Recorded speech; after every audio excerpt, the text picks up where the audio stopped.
Hello viewers, welcome back to my channel Jayanti Nagarajan's World. இன்னைக்கு நம்ம கோயம்புத்தூர் ஸ்பெஷலான அரிசி பருப்பு சாதம் எப்படி பொலன்னு ஒன் பாட் மீல் மாதிரி குக்கரில் ஈஸியாக பண்ணுறதுன்னு பார்க்க போகிறோம்.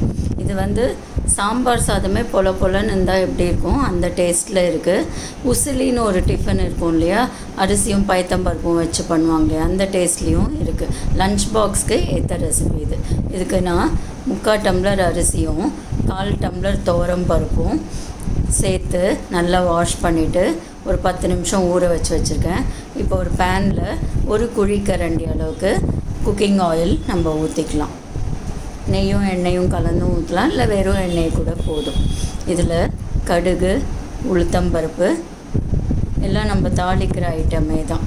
அதுக்கப்புறம் காரத்துக்காக காஞ்ச மிளகாயும் பச்சை மிளகாயும், ஒரு காஞ்ச மிளகா 2 பச்சை மிளகா போட்டிருக்கேன்னா, நீங்கள் இன்னும் கொஞ்சம் ஸ்பைஸ் கம்மியாக வேணும்னா ஒரு காஞ்ச மிளகா ஒரு பச்சை மிளகா போட்டுக்கணும். மிளகாயெல்லாம் நல்லா வறுப்பட்ட உடனே சின்ன வெங்காயம் ஒரு கைப்பிடி அளவுக்கு ஒரு 10-15 எடுத்து ஹாஃபாக நறுக்கி இதில் போட்டுக்கணும்.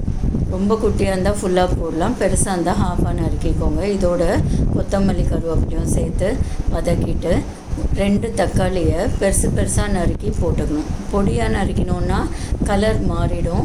இது எல்லோ கலரில் இருந்தால் தான் இந்த சாதம் பார்க்குறதுக்கு அழகாக இருக்கும். ஸோ பெரிய பீஸாக தக்காளியை நறுக்கிக்கலாம். இதுக்கு தேவையான அளவுக்கு கல்லுப்பு சேர்த்துக்கிறேன். அதுக்கப்புறம் மஞ்சள் பொடி ஒரு 1/2 டீஸ்பூன். அதுக்கப்புறம் நம்ம ரெகுலராக வீட்டில் சாம்பார் பொடி வச்சுருப்போம் இல்லையா, அந்த சாம்பார் பொடி ஒரு 2 டீஸ்பூன், 1.5 to 2 டீஸ்பூன். என்னோடது ரொம்ப சின்ன ஸ்பூனாக இருக்கிறதுனால நான் 2 போடுறேன். பெரிய ஸ்பூனாக இருந்தால் 1.5 டீஸ்பூன் நீங்கள் போட்டுக்கலாம். இதெல்லாம் போட்டு திருப்பி நல்லா வதக்கி விடணும். சாம்பார் பொடி அடியில் ஒட்டாத அளவுக்கு வதக்கிக்கோங்க. அடுப்பை மீடியம் ஃப்ளேம்லேயே வச்சுட்டா நல்லது. இப்போது இதோட நம்ம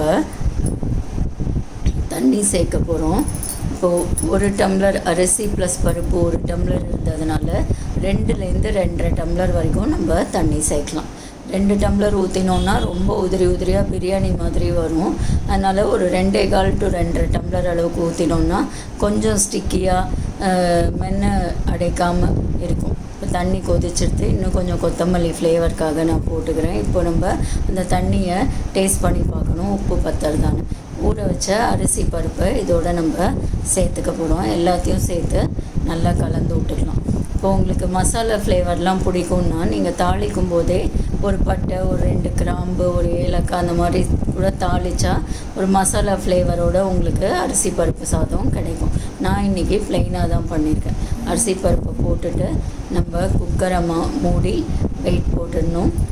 2 விசிலும் ஒரு 5 மினிட்ஸ் சிம்லேயும் வச்சோன்னா நமக்கு அரிசி பருப்பு சாதம் சுட ஈஸியாக ரெடி ஆகிடும். ஒரு அவசரத்துக்கெலாம் இதை டக்குன்னு பண்ணிடலாம். லஞ்ச் பாக்ஸ்க்கு அப்படியே அள்ளி வச்சுக்கலாம். இப்போ பாருங்கள் எவ்வளோ சூப்பராக வெந்துடுச்சு. இதோட நம்ம மிளகு ஜீரகத்தூள் 1 டீஸ்பூன், கொஞ்சம் கொத்தமல்லி, கொஞ்சம் திருவின தேங்காய் இதெல்லாம் சேர்த்து நம்ம நல்லா கலந்து விட்டுட்டோன்னா சூப்பரான அரிசி பருப்பு சாதம் ரெடி ஆகிடும். உண்மையாக சொல்லணுன்னா குவிக்காக பண்ணலாம், லஞ்ச் பாக்ஸ்க்கு எடுத்துன்னு போகலாம். இதுக்கு ஃப்ளேவருக்காக மேலாக ஒரு 2 டீஸ்பூன் தேங்காய் எண்ணெய் விட்டு வச்சோன்னா ரொம்ப ஃப்ளேவர்ஃபுல்லாக ரொம்ப நல்லாயிருக்கும். அவ்வளோதான் ஃப்ரெண்ட்ஸ், அரிசி பருப்பு சாதம் ரெடி. இதுக்கு ஏதாவது ஒரு வறுவல் கறியும் தயிரும் வச்சு நம்ம சாப்பிட்லாம். இது கொஞ்சம் ட்ரையாக இருக்கிறதுனால கட்டாயமாக தயிர் தொட்டு சாப்பிட்டா தான் நல்லாயிருக்கும். ஏதாவது உருளைக்கிழங்கு ரோஸ்ட்டு, வாழைக்காய் ரோஸ்ட் அந்த மாதிரி வச்சுட்டு அடிஷ்னலாக தயிர் சேர்த்து சாப்பிட்டோன்னா ரொம்ப நல்லாயிருக்கும். லஞ்ச் பாக்ஸ் அவங்க எடுத்துகிட்டு போகலாம், கெட்டு போகாது. இந்த சம்மருக்கு ஏற்ற டிஷ்ஷு இது, ஃபில்லிங்காகவும் இருக்கும். தேங்க்ஸ் ஃபார் வாட்சிங்.